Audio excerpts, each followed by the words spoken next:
ಬೆಂಗಳೂರಿನಲ್ಲಿ ಅಬ್ಬರಿಸ್ತಾ ಇರುವಂತಹ ಫೆಂಗಲ್ ಚಂಡಮಾರುತ 4ರನ್ನ ಬಲಿ ಪಡೆದು ಕೇಕೆ ಹಾಕಿದೆ. ಬೆಂಗಳೂರಿನಲ್ಲೂ ಮಳೆ ಅಬ್ಬರಿಸ್ತಾ ಇದೆ. ಇನ್ನೊಂದು ಕಡೆ ಮಂಗಳೂರು ಹಾಗೂ ಉಡುಪಿಯಲ್ಲೂ ಕಡಲು ಪ್ರಕ್ಷುಬ್ಧಗೊಂಡಿದೆ.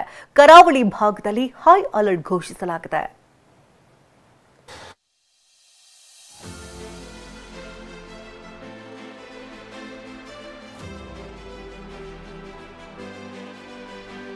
ಮಂಗಳೂರು ಉಡುಪಿಯಲ್ಲಿ ಫೆಂಗಲ್ ಸೈಕ್ಲೋನ್ ಎಫೆಕ್ಟ್. ಕರ್ನಾಟಕ ಕರಾವಳಿ ಜಿಲ್ಲೆಯಲ್ಲಿ ಮಳೆಯ ಮುನ್ಸೂಚನೆ. ಬಂಗಾಳಕೊಲ್ಲಿಯಲ್ಲಿ ಫೆಂಗಲ್ ಚಂಡಮಾರುತದ ಅಬ್ಬರ ಜೋರಾಗಿದೆ. ನಿನ್ನೆ ಸಂಜೆ 7:30ಕ್ಕೆ ಪುದುಚೇರಿ ಕರಾವಳಿಗೆ ಫೆಂಗಲ್ ಅಪ್ಪಳಿಸಿದೆ. ಅತ್ತ ಕರ್ನಾಟಕದಲ್ಲೂ ಸೈಕ್ಲೋನ್ ಎಫೆಕ್ಟ್ ತಟ್ಟಿದೆ. ರಾಜ್ಯದ ಕರಾವಳಿ ಜಿಲ್ಲೆಗಳಾದ ದಕ್ಷಿಣ ಕನ್ನಡ, ಉಡುಪಿಯಲ್ಲಿ ಮಳೆಯಾಗುವ ಸಾಧ್ಯತೆ ಇದೆ. ನಿನ್ನೆ ಮುಂಜಾನೆಯಿಂದಲೇ ಮೋಡ ಕವಿದ ವಾತಾವರಣವಿತ್ತು. ಹವಾಮಾನ ಇಲಾಖೆಯು ಅಲರ್ಟ್ ಘೋಷಿಸಿದೆ. ಕರ್ನಾಟಕದ ದಕ್ಷಿಣ ಒಳನಾಡಿನ 10 ಜಿಲ್ಲೆಗಳಲ್ಲಿ ಮಳೆ.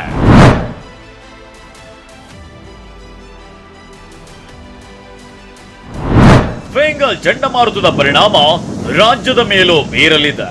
ಕೊಡಗು ಮತ್ತು ಮೈಸೂರು ಜಿಲ್ಲೆಗಳಿಗೆ ಆರೆಂಜ್ ಅಲರ್ಟ್ ಘೋಷಿಸಲಾಗಿದೆ. ಇನ್ನು ರಾಮನಗರ ಜಿಲ್ಲೆಗೆ ಯೆಲ್ಲೋ ಅಲರ್ಟ್ ಕೊಡಲಾಗಿದೆ.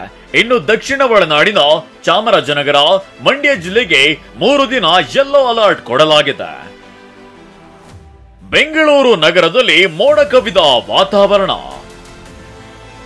ಫೆಂಗಲ್ ಎಫೆಕ್ಟ್ ಹೆಚ್ಚಿದ ಚಳಿಗೆ ನಡುಗಿದ ಜನ.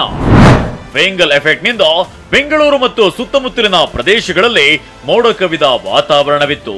ನಿನ್ನೆ ಮುಂಜಾನೆಯಿಂದ ಸೂರ್ಯನ ಕಿರಣವನ್ನೇ ಕಾಣದೆ ಸಿಟಿ ಮಂದಿ ಕಂಗಾಲಾಗಿದ್ದಾರೆ. ಮಧ್ಯರಾತ್ರಿ ಸುರಿದ ಜಡಿ ಮಳೆಯಿಂದ ಚಳಿಯ ಪ್ರಮಾಣ ದುಪ್ಪಟ್ಟಾಗಿದೆ. ವೀಕೆಂಡ್ ಮೂಡ್ ನಲ್ಲಿದ್ದ ಬೆಂಗಳೂರಿಗರು ತಂಡ ಹೊಡೆದಿದ್ದಾರೆ.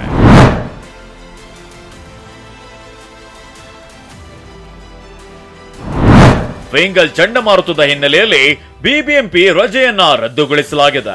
ಬೆಂಗಳೂರಿನ ಹಲವೆಡೆ ಮಳೆಯಾಗ್ತಿದೆ. ಮುನ್ನೆಚ್ಚರಿಕೆಯಾಗಿ ಪಾಲಿಕೆಯ ಅಧಿಕಾರಿಗಳಿಗೂ ರಜೆ ಇರೋದಿಲ್ಲ ಅಂತ ಆಯುಕ್ತರು ತಿಳಿಸಿದ್ದಾರೆ. Bureau report ಟಿವಿ9.